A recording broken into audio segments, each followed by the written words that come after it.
one thing to point out is that, so just to back up a little bit, Monad is a new layer one that's focused on bringing new technology to market, ultimately to help scale Ethereum and the EVM substantially from about 1 million transactions per day for Ethereum to 1 billion transactions per day for Monad. So basically making this network much, much, much more computationally dense so we can get a lot more work out of the hardware that's there and support many, many more users.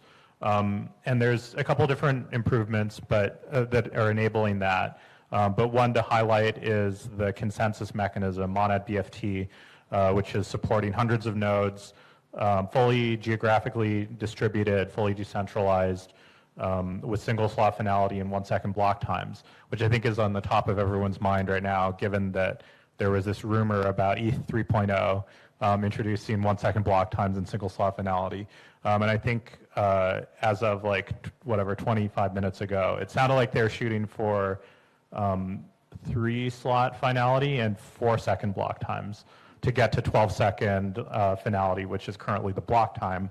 But right now Ethereum finality is, 12 to 18 minutes or so. So anyway, that is actually a good segue to what you were asking about, which is what does interoperability look like for an L1?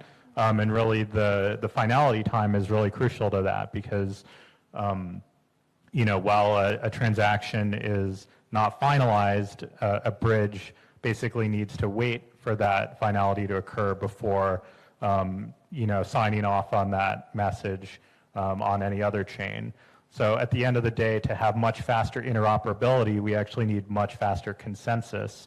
And I think it's really important that every layer one focus on improving their finality times so that bridging can be much more efficient, so that then all of the UX problems that we're talking about when we were talking about how difficult it is to move assets from one chain to another, that becomes much more zippy. But it's all tied to consensus and it's all tied to this finality.